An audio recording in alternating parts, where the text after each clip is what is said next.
Bismillahirrahmanirrahim. Assalamualaikum warahmatullahi wabarakatuh. Alhamdulillahirabbil alamin wa bihi nasta'in ala amri dunya waddin. Asyhadu an la ilaha illallah wa asyhadu anna Muhammadan abduhu wa rasuluh. Allahumma shalli ala Muhammadin wa ala alihi wa sahbihi ajmain. Wa ba'du. Pelajaran sore ini adalah akidah atau juga disebut pelajaran tauhid atau juga disebut dengan pelajaran keimanan. Pelajaran ini pelajaran paling penting dari semua pelajaran yang ada di muka bumi, karena nilai manusia, derajat manusia di dunia lebih-lebih di akhirat tergantung dari keimanannya, tergantung dari tauhidnya dan dari akidahnya. Di dalam Al-Quran kata beliau Al-Imam Ibnu Qayyim rahimahullah, Allah menyebutkan lebih dari 100 faidah daripada keimanan, 100 lebih buah daripada keimanan, yang masing-masingnya kata beliau kullu khislatin, masing-masing buah dari buah-buah keimanan yang Allah sebutkan di dalam Al-Quran, khairun, itu lebih baik, minad dunya wa ma fiha, lebih baik dari dunia dan seisinya. Faminha, diantaranya, diantara buah iman atau buah tauhid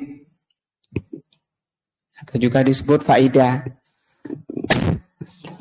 Yang pertama kata beliau al-ajrul azim. Di sini tidak akan disebutkan 100. Mungkin sore ini saya bacakan 5 dulu. Yang pertama faedah pertama atau buah pertama dari buah iman adalah seseorang mendapatkan yang disebut dengan al-ajrul azim, pahala yang besar.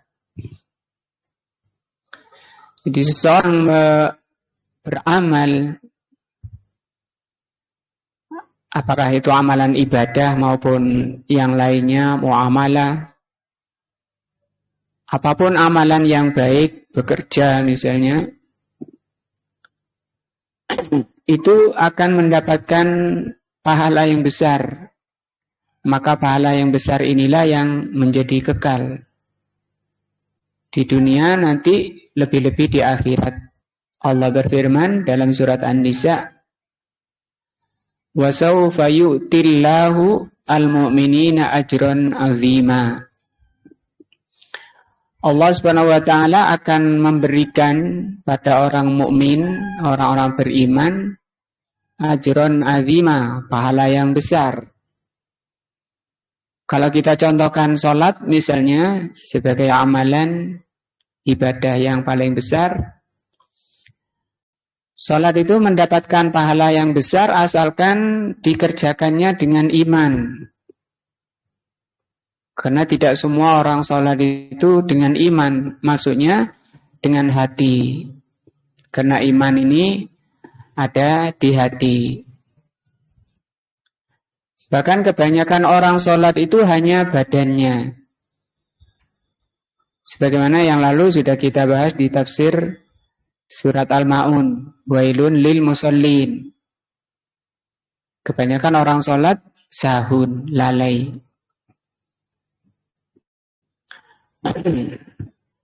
Maka orang yang kalau contohnya sholat, ini bisa meluas kepada amalan-amalan lain. Bekerja misalnya, kalau bekerjanya itu dengan iman, maksudnya dia bekerja untuk menafkahi dirinya, menafkahi keluarganya sebagai kewajiban, maka dia jalani perintah bekerja, maka bekerjanya itu disebut dengan iman. Sehingga oleh Allah Subhanahu wa taala diberi pahala. Taklim, ngaji seperti ini termasuk iman. Karena iman itu kata Rasul sallallahu alaihi wasallam bercabang antara 73 lebih cabang. Kok wa a'laha, paling tingginya cabang iman, qaulu la ilaha illallah, ucapan la ilaha illallah. Wa adnaha, dan paling rendahnya cabang iman, imatatul adza anit thariq, membuang gangguan dari jalan. Selama ini mungkin kita juga tidak pernah meyakini membuang duri itu sebagai ibadah. Ya, membuang duri mungkin kita tidak menganggapnya itu sebagai ibadah, ya perbuatan biasa. Tapi itu kata Rasul itu masuk cabang iman. Asalkan tadi buang duri karena Allah Azza wa Jalla, khawatir mengganggu orang lain, rasa kasih sayangnya pada yang lain muncul sehingga tidak ingin orang lain itu terganggu dengan duri atau terkena duri, maka dia buang. Ketika ini yang mendorong, ikhlas dia karena Allah, itu disebut iman. Wal haya'u syu'batun minal iman, dan kata beliau rasa malu itu bagian dari cabang iman. Dari hadis ini Rasul menyebutkan iman itu ada bentuk ucapan. Tertingginya 2 kalimat syahadat, jadi ucapan la ilaha illallah. Kemudian ada bentuk perbuatan, yaitu buang gangguan, buang duri. Ada yang berbentuk sifat. Apa itu? Malu, kata Rasul. Itu sifat malu, itu termasuk iman. Asalkan malu karena Allah Azza wa Jalla. Nah, maka tidak ada nilainya amalan itu di dunia ini, maka nanti di akhirat ketika pelakunya bukan orang beriman. Misalnya orang kafir bangun masjid, didanai sendiri, mungkin miliaran atau bahkan triliun. Orang kafir bangun pesantren-pesantren, bangun madrasah-madrasah, tapi dia kafir. Apakah ada nilainya di sisi Allah? Itu tidak ada. Karena Allah hanya membatasi ajron aziman, itu hanya untuk orang-orang yang beriman. Sehingga ada orang Muslim, dulu namanya Abu Sangkan, orang Banyuwangi. Dia mengatakan dalam bukunya Husuk, latihan husuk dalam sholat, dia bilang bahwa orang Singapura itu lebih islami daripada orang Arab, karena di Singapura itu orangnya sangat disiplin. Nah, ini kesalahan dan kejahilan. Artinya apa? Sebaik-baik orang kafir, walaupun orang kafir itu mengamalkan ajaran Islam, sholat misalnya dia, puasa misalnya, apa ada pahalanya? Tidak ada. Tidak bisa dibanding dengan muslim mukmin yang terjelek. Orang mukmin yang terjelek misalnya dia pencuri, penjahat, tapi muslim, tidak batal Islamnya, maka itu jauh lebih baik daripada orang yang sangat baik tadi tapi kafir. Karena untuk masuk Islam sehingga perbuatannya dicatat oleh Allah sebagai amal soleh, syaratnya harus Islam dulu. Seperti Nabi Ibrahim ketika dilemparkan di dalam api, itu Namrud ngomong secara langsung kepada Nabi Musa. Nabi Ibrahim. Aku yakin, seyakin-yakinnya bahwa agamamu lah yang benar. Artinya dia mengimani Ya, dia mengimani bahwa agamanya Nabi Ibrahim ya benar. Tapi aku kalau masuk ke dalam agamamu, agama tauhid, agama Islam, aku akan ditinggalkan oleh umatku. Sehingga aku akan bersedekah. Disebutkan sekian ribu unta untuk sedekah mau menebus kekafirannya itu. Dijawab oleh Nabi Ibrahim tidak bisa, harus masuk Islam dulu. Jadi itu kaidah. Kapan amalan baik seseorang diterima oleh Allah, dicatat sebagai amal soleh apabila didasarkan dengan iman. Tadi sholat seseorang berdiri, misalnya sholatnya benar seperti yang dicontohkan oleh Rasulullah SAW. Tapi nilai sholatnya, pahala sholatnya tergantung imannya. Tergantung kehadiran hatinya. Sampai kata Rasulullah, ada seorang hamba ketika sholat itu, ada yang catatan pahalanya hanya separuh. Ada juga yang sepertiga. Ada yang seperempat. Ada yang seperdelapan. Bahkan ada yang pahalanya 1/10 dari sholatnya. Sekarang kalau dikatakan 1/10, itu kan berarti 90%-nya dia tidak hadir. Hanya badannya saja yang sholat, sementara hatinya keluar dari sholat. Nah, walaupun dari sisi fisik, dari sisi hukum syar'inya, dari sisi fikihnya, sholatnya benar semua. Satu shaf itu sholatnya benar semua. Tapi pahalanya itu beda. Sehingga kata ulama salaf, yang membedakan Abu Bakar dengan lainnya bukan pada syariatnya. Sholatnya Abu Bakar ya subuhnya ya 2 rakaat. Zuhur ya 4 rakaat. Dan seterusnya, tidak berbeda dengan lainnya syariatnya. Tapi yang menjadikan Abu Bakar tidak terkalahkan oleh sahabat yang lain, sehingga Abu Bakar itu menjadi sahabat terbaik dari seluruh sahabatnya para nabi dan rasul sebelumnya. Artinya Abu Bakar bisa mengalahkan derajat sahabatnya nabi-nabi dan rasul sebelumnya. Itu ma waqqara fi qalbihi. Adalah sesuatu yang menghujam di hatinya. Apa itu? Iman. Nah, maka iman itulah yang menjadikan seorang itu semakin tenang hidupnya di dunia akhirat. Allah Subhanahu wa taala berfirman, "Alladzina amanu tatma'innu qulubuhum bidzikrillah." Orang-orang yang beriman tenang hatinya dengan zikrullah. Ala bidzikrillahi tatmainnul qulub. Ketahuilah dengan zikrullah hati itu menjadi tenang. Apa yang dimaksud zikrullah? Kita sering mendengar zikrullah. Diterangkan oleh Al-Imam Ibnul Qayyim rahimahullah dalam kitab Madarijus Salikin.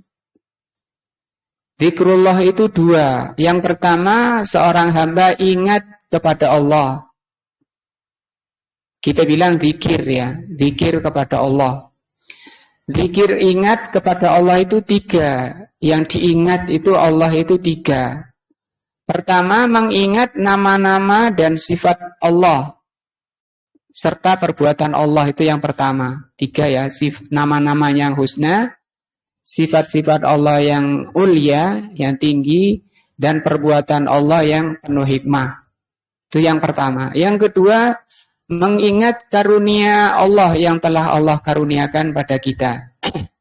Kesehatan, diberi mata oleh Allah, mampu melihat, diberi telinga, mampu mendengar, dan seluruh kenikmatan, kekuatan, kesehatan, dan banyak lagi kenikmatan yang tidak bisa kita menghitungnya. Itu yang kedua. Yang ketiga, ingat kepada hukum Allah. Ada larangan, ada perintah. Nah, itu yang dimaksud zikrullah yang pertama. Yang kedua, zikrullah itu adalah Al-Quran. Sehingga ketika mengartikan ala bidzikrillahi tatmainnul qulub, ketahuilah hanya dengan Al-Quran hati itu menjadi tenang. Artinya ketika kita membahas satu ayat itu, asalkan faham maknanya, asalkan faham kandungan ayat itu pasti menambah keimanannya. Sebagaimana firman Allah Azza wa Jal, innamal mu'minuna idza tuliyat alaihim idza dzukirallahu wujilat qulubuhum. Orang beriman itu kalau disebut nama Allah bergetar hati mereka. Wa idza tuliyat ayatuhu zadatuhum imana. Kalau dibacakan ayat Allah bertambah keimanannya.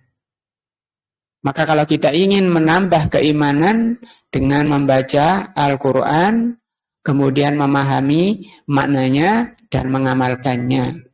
Sekali lagi bahwa derajat manusia tergantung keimanannya. Tidak ada amalan, tidak ada perbuatan yang lebih baik daripada menambah iman. Menjadi penentu nilai perbuatan tadi. Sholatnya semakin baik tergantung tadi bertambah atau tidak imannya. Nah, yang kedua, ad-daf'u anhum sururad dunya wal akhirah. Buah dari keimanan yang kedua, ini kata Ibnu Qayyim kan tadi di Al-Quran itu ada lebih dari 100 buah iman, 100 manfaat iman yang masing-masingnya lebih baik dari dunia dan seisinya. Contoh tadi nomor 1,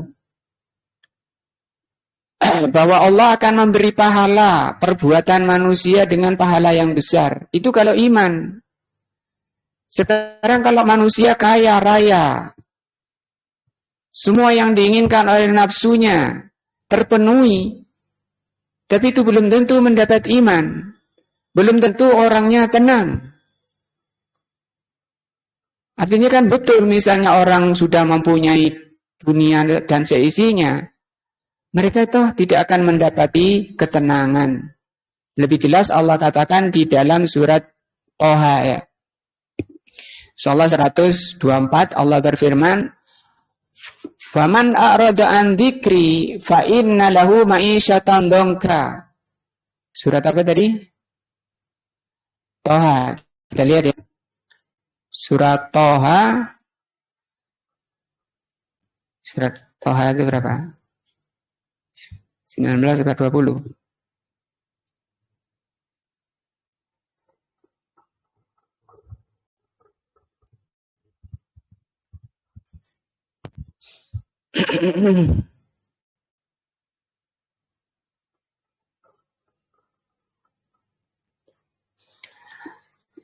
Toha 124.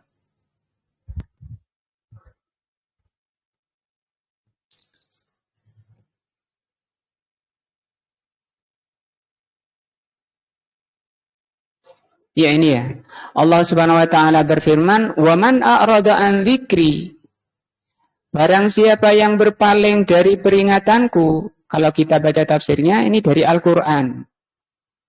Tidak mau baca Al-Quran, tidak mau mempelajari Al-Quran, dan tidak mau mengamalkan Al-Quran. Orang yang seperti itu, kata Allah, فَإِنَّ لَهُ مَعِيشَةً ضَنْكَ. Maka dia akan mengalami kehidupan yang penuh kegelisahan, kehidupannya sempit, sesak, susah di dunia. وَنَحْشُرُهُ يَوْمَ الْقِيَامَةِ أَعْمَى. Dan nanti akan dikumpulkan pada hari kiamat dalam kondisi buta. Padahal seluruh hartanya, seluruh yang diinginkan bisa dipenuhi secara nafsu badannya. Tapi mereka nggak mendapati ketenangan. Sehingga rumahnya digembok, ditinggal ke gua-gua, ke pantai-pantai, melancong, menghabiskan uang yang banyak. Kenapa? Bingung, nggak tenang. Nah, beda dengan orang yang hatinya dipenuhi keimanan, sehingga ketenangannya, surganya itu ada di hatinya. Nggak perlu keluar, kan sudah ada di dalam dirinya. Nah, maka Allah Subhanahu wa taala juga menjelekkan, mencela orang yang tidak mau belajar Al-Qur'an, yang berpaling dari Al-Qur'an. Allah berfirman di Allah Subhanahu wa taala berfirman, "Afala yatadabbaruna al-Qur'an?" Apakah mereka tidak mau mempelajari Al-Qur'an? Bal ala qulubihim am ala qulubin aqfaluha, atau karena memang hati mereka sudah tertutup. Di tafsirnya, orang yang enggan belajar Al-Quran itu disebabkan karena hatinya sudah tertutup. Karena orang yang diberi hidayah oleh Allah Azza wa Jal, orang yang dikehendaki baik dan ditakdirkan baik oleh Allah Azza wa Jal, akan diberikan oleh Allah kesenangan,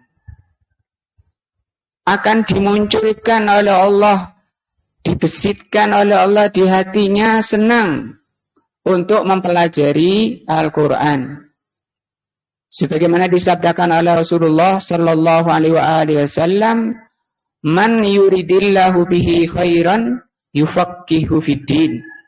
Kalau Allah menghendaki orang itu baik, maka Allah akan fahamkan dia dalam agama.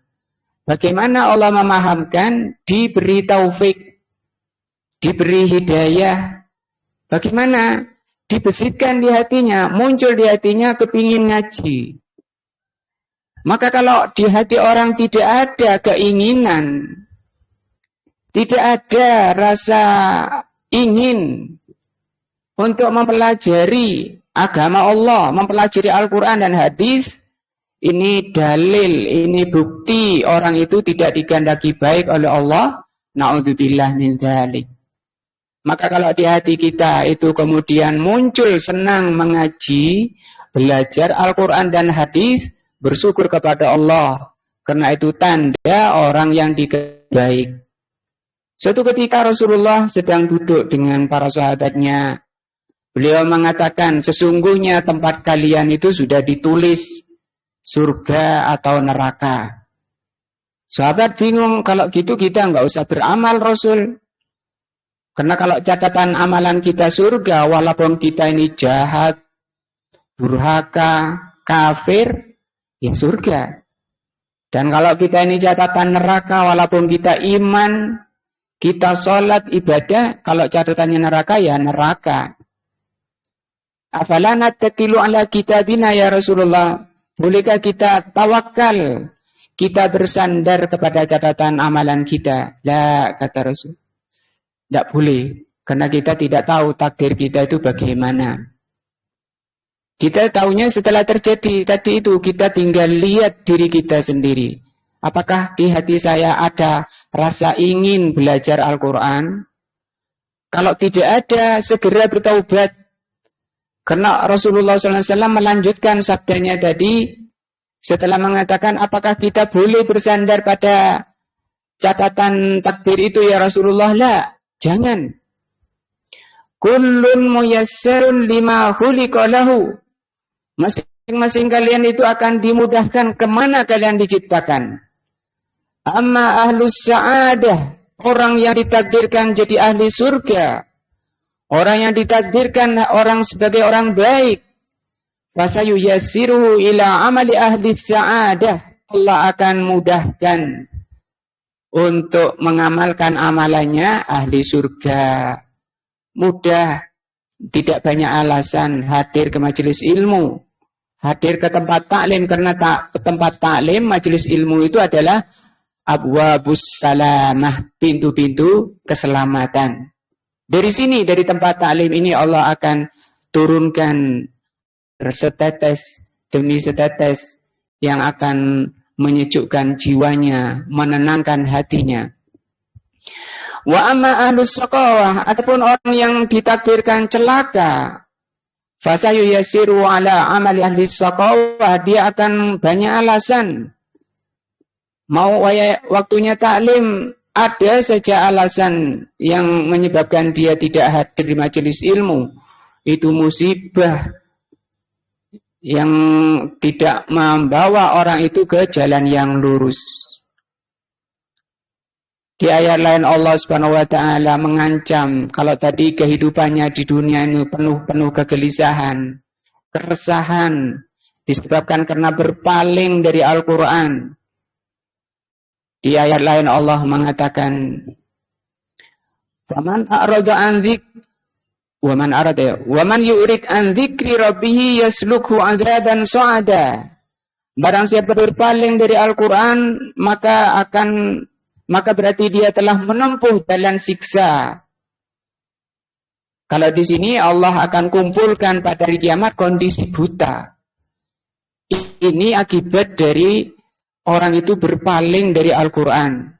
Di surat Maryam, Allah mengatakan, "Qad uhiya ilaina," sungguh diwahyukan kepada kami, kata Nabi Musa, menjelaskan kepada Fir'aun, "Wa innahu qad uhiya ilaina annal 'adzaba 'ala man kadzdzaba wa tawalla," bahwa siksa Allah itu akan ditimpakan oleh Allah kepada orang yang tidak percaya kepada Al-Quran dan berpaling, tidak belajar, tidak memahami, dan tidak mengamalkan Al-Quran. Jadi bahaya, dunia bahaya, sempit, gelisah, susah, di akhirat azab. Di ayat ini, surat Toha ini, ayat 24, akan dikumpulkan nanti pada hari kiamat kondisi buta. Nanti di akhirat, orang ini komplain kepada Allah, qala Rabbi, ya Allah, lima hasartani a'ma, kenapa engkau kumpulkan kami dalam kondisi buta? Wa qad kuntu basira, padahal saya dulu di dunia melihat. Nah, maka yang dilihat apa? Ya, yang dilihat apa? Kalau kebenaran yang dilihat tidak akan seperti itu. Maka dijawab oleh Allah Azza wa Jal, qala kadzalika, itulah balasannya. Atatka ayatuna, telah datang kepadamu ayat-ayat kami, yaitu Al-Quran, fanasitaha, tapi kamu lupakan, sibuk dengan menuruti nafsunya.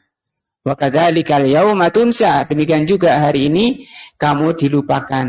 Al-jaza min jinsil amal, balasan itu sesuai dengan perbuatannya. Sekarang kamu berpaling dari Al-Quran, tidak mau mempelajari Al-Quran, tidak mau mengamalkan Al-Quran. Sebentar lagi kalian akan ditinggalkan oleh Allah Subhanahu wa taala, dikumpulkan dalam kondisi buta. Dan ini tidak selesai di sini, akan dilemparkan ke neraka. Nah, di surat Al-Jin insyaallah, wa man yurid an dzikri rabbih yaslukhu 'adzaban sa'ada. Surat apa? Jin, kita lihat ya.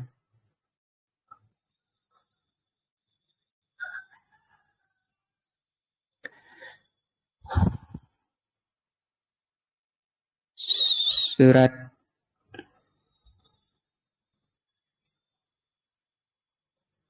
ini.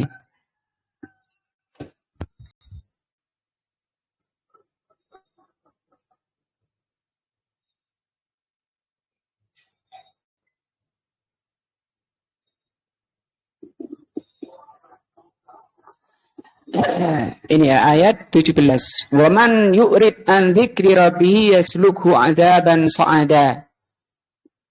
Siapa saja yang berpaling dari Al-Quran, ini dilihat di tafsirnya nanti Al-Quran, peringatan Allah itu Al-Quran, niscaya akan dimasukkannya ke dalam azab yang sangat berat.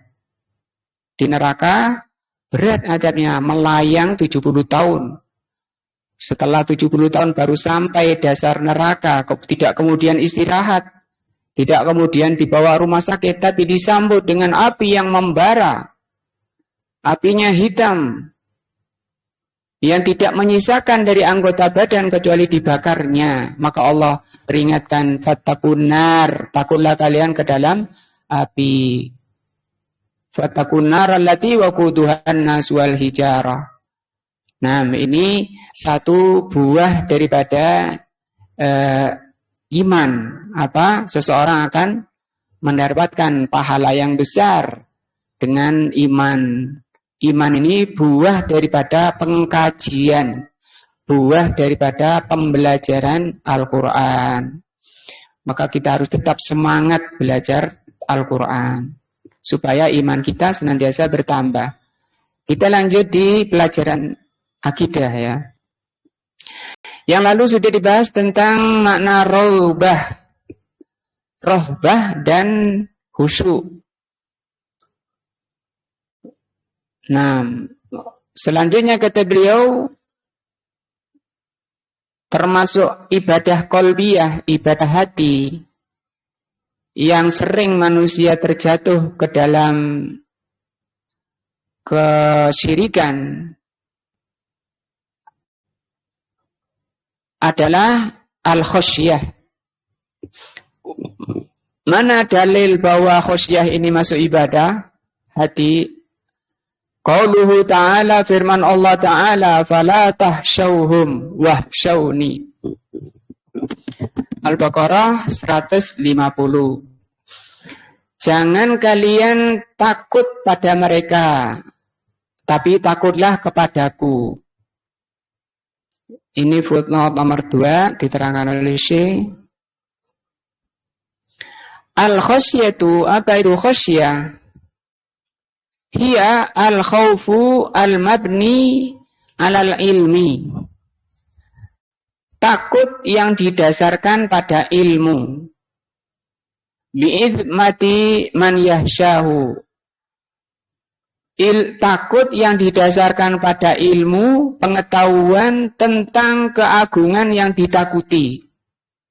Wa kamali sultanihi, dan kesempurnaan kekuasaannya. Liqaulillahi ta'ala, berdasarkan firman Allah, innama yahsyallaha min ibadihi al-ulama. Hanya saja yang takut kepada Allah dari hamba-hamba Allah itu hanyalah ulama, orang yang berilmu.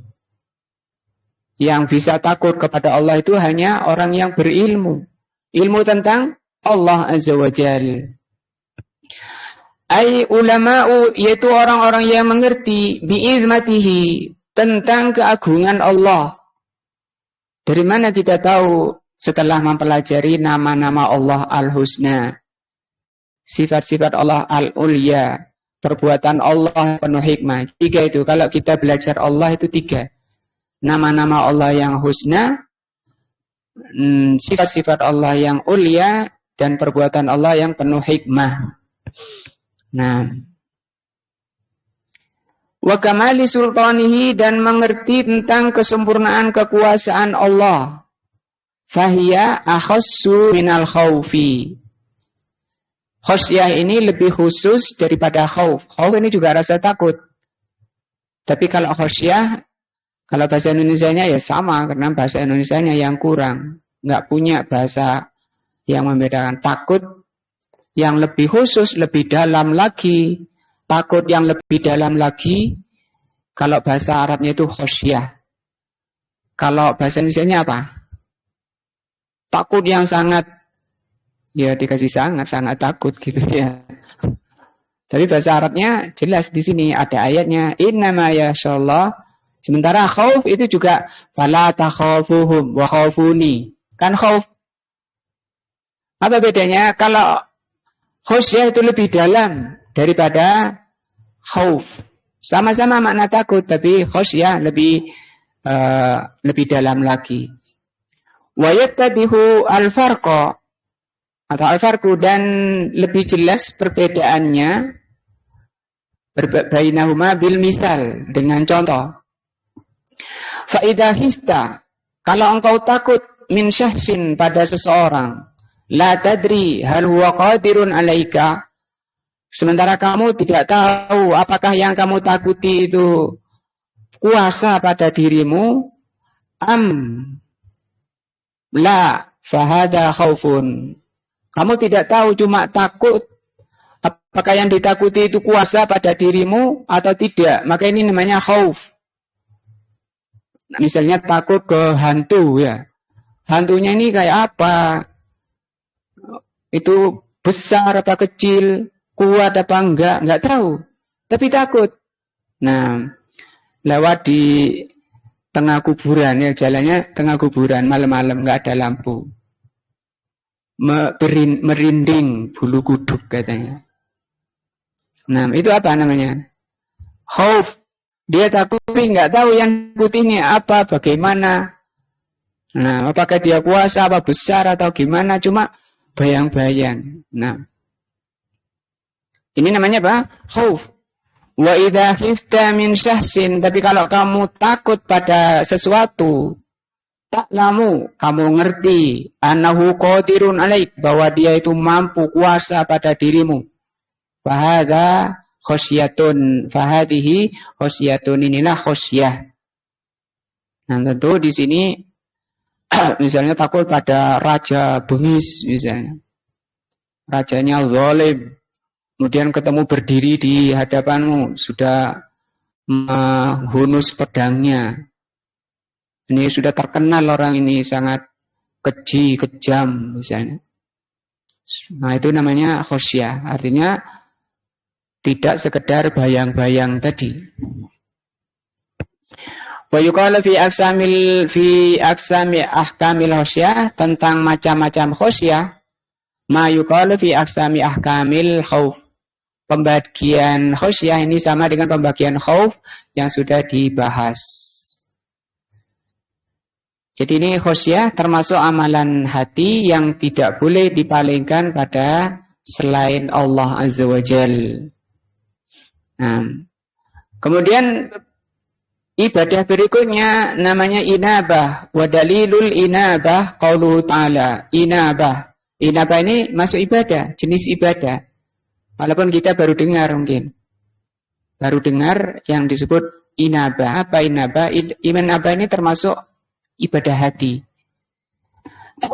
Dalilnya mana bahwa inabah ini ibadah? Yaitu firman Allah, wa anibu, dan inabahlah ila rabbikum, pada Rabb kalian, wa aslimu lahu, dan berserah dirilah kepada Rabb kalian. Disuruh inabah dan disuruh pasrah. Ini surat Az-Zumar. Baru dengar kan namanya inabah? Bahwa inabah ini amalan ibadah. Apa itu inabah? Kata beliau, al-inabatu ar-ruju'u. Inabah itu artinya rujuk, kembali ilallahi ta'ala, kembali kepada Allah.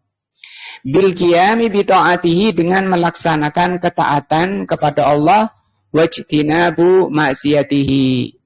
Misalnya orang itu jahat, kemudian dia sadar, mungkin sakit, atau biasanya orang kena sakit baru sadar. Orang yang sadar setelah sakit, gak enak, sudah uangnya habis, hartanya habis untuk pengobatan, sembuh dia. Itu kalau baru sembuh, denger-denger, itu belum dikatakan inabah. Baru dikatakan inabah kalau dia sadar, mungkin ini peringatan dari Allah, nasihat dari Allah Subhanahu wa taala atas kedurhakaan saya kepada Allah, diberi harta malah banyak maksiat. Mulai sekarang saya sadar, taubat kembali, saya akan segera memperbaiki diri saya akan kembali menjalani ketaatan kepada Allah. Ini namanya inabah. Nah, wahya qaribatun min makna taubah. Jadi inabah ini dekat dengan makna taubat. Inabah itu dekat dengan makna taubat. Cuma seringnya taubat itu maknanya berhenti dari kejahatan. Itu namanya taubat, ya. Nah, orang yang berhenti dari kejahatan belum tentu balik. Maka kalau dia sudah berhenti dari kejelekan, kemudian balik kepada kebaikan, kepada Allah, itu namanya apa? Inabah. Illa ana arakku minha. Kecuali bahwa Inabah ini lebih dalam dari taubat. Nah, lima tas'iru bihi minal i'timadi 'ala Allah. Karena pada inabah ini mengandung penyadaran hati. Mengandung kesadaran hati untuk bersandar kepada Allah. Wal luju'i ilaihi, dan berharap kepada Allah. Iya, bersandar kepada Allah. Ya Allah, aku akan bertobat kepadamu, akan ampuni saya. Ya Allah, bimbinglah saya, berilah hidayah saya, berilah taufik saya.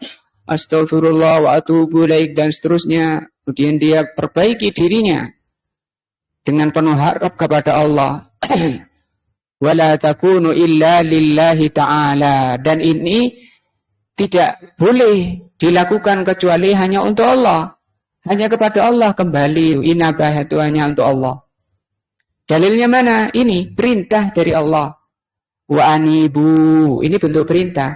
Kembalilah ila rabbikum, kepada Rabb kalian. Wajar, namanya manusia itu banyak berbuat salah, banyak berbuat dosa. Rasulullah SAW bersabda, kullu bani Adam khata'un, itu sifat manusia. Tidak ada manusia yang tidak jatuh pada salah dan dosa dan lupa. Rasulullah bersabda, kullu bani Adam khata'. Khata' itu banyak dan sering berbuat salah. Jadi orang berbuat salah itu ada dua. Ada yang jelek, ada yang baik. Yang baik bagaimana? Kata Rasul, wa khairul khata'ina at-tawwabun. Sebaik-baik orang yang salah adalah yang bertaubat. Nah, ini mana inabah? Apa inabah? Kembali setelah dia meninggalkan kemaksiatan. Kalau meninggalkan kemaksiatan saja itu disebut taubat.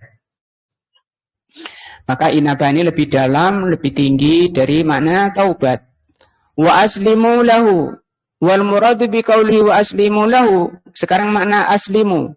Aslimu itu maknanya berserah dirilah kepada Allah. Kalau ini tadi kembalilah dan berserah dirilah.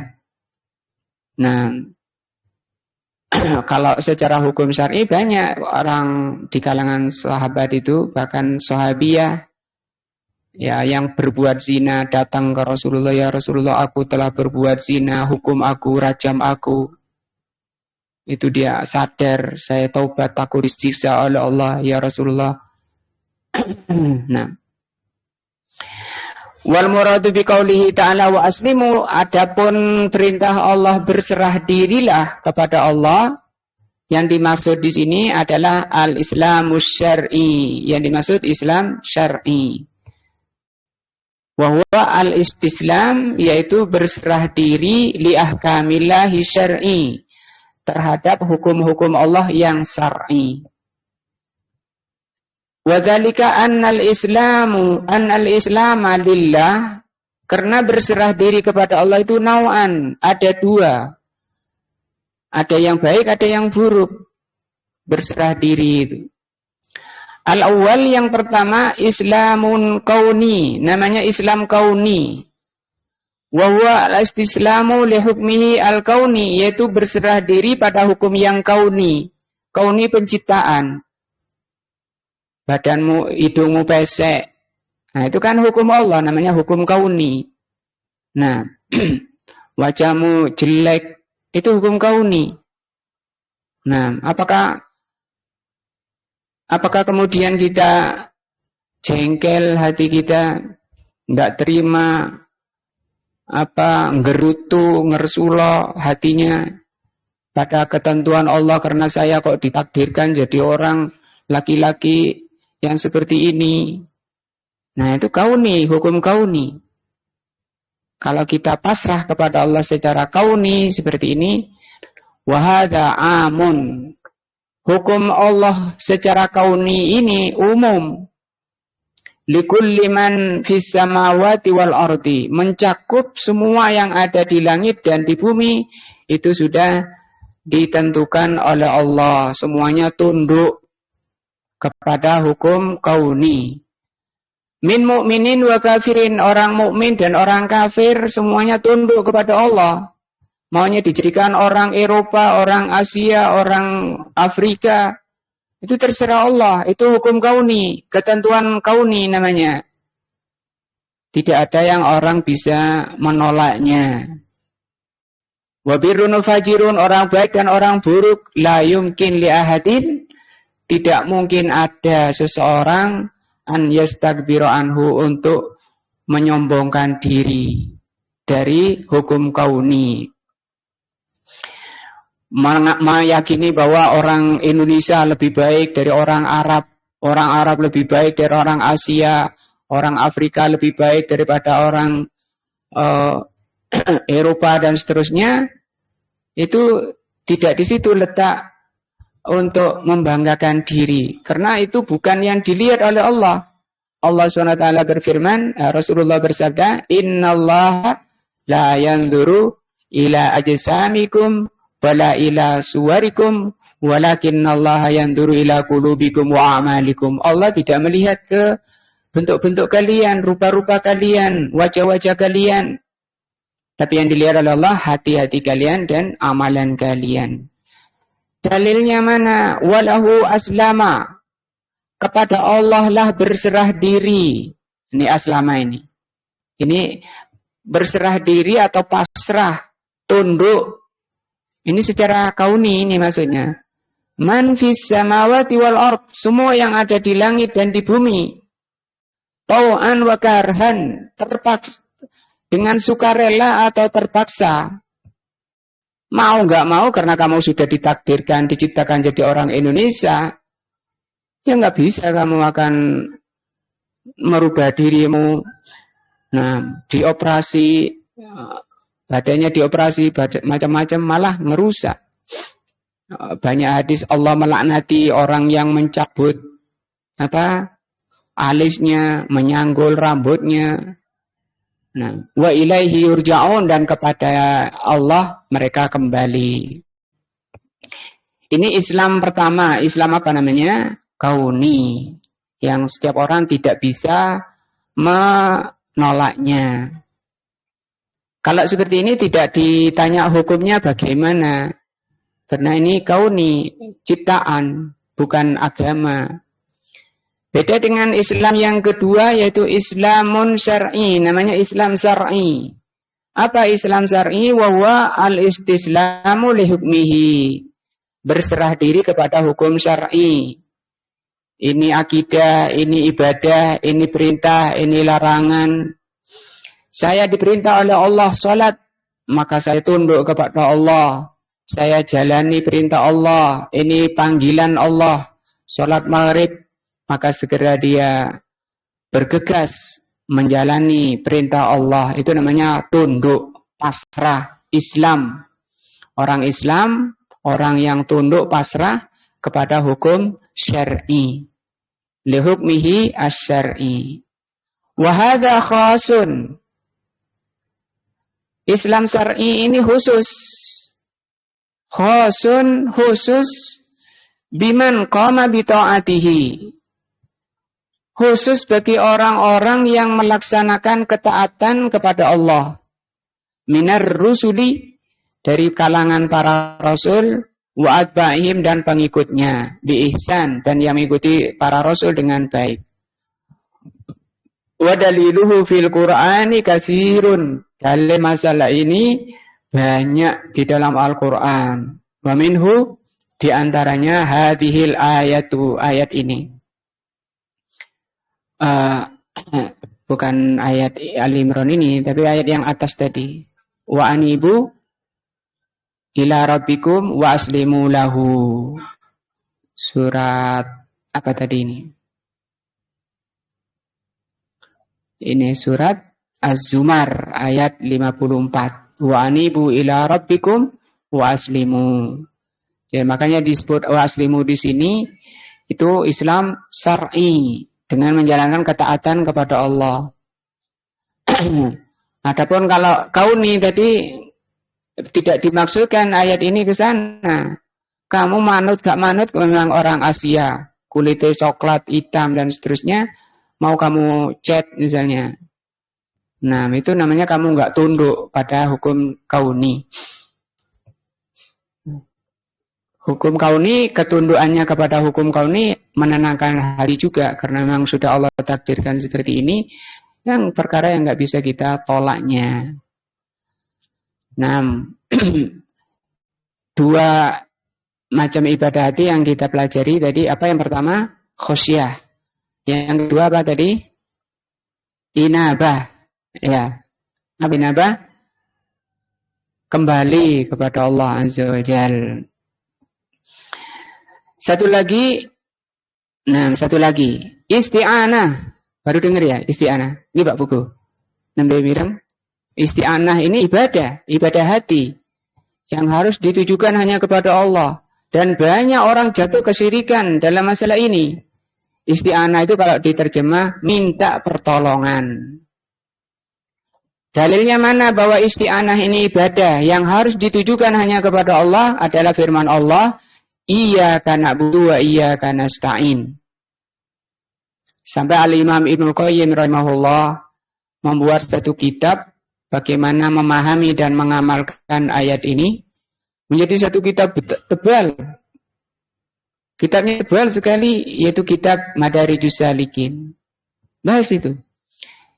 Juga dalam hadis, idza sta'anta fasta'in billah. Kalau kamu minta pertolongan, mintalah pertolongan kepada Allah Azza wa Jalla. Apa itu al-isti'anah? Isti'anah itu apa? Yang kita ucapkan dalam setiap salat kita. Al-isti'anatu thalabul aun. Mencari pertolongan. Wahya anwa'un. Mencari pertolongan itu macam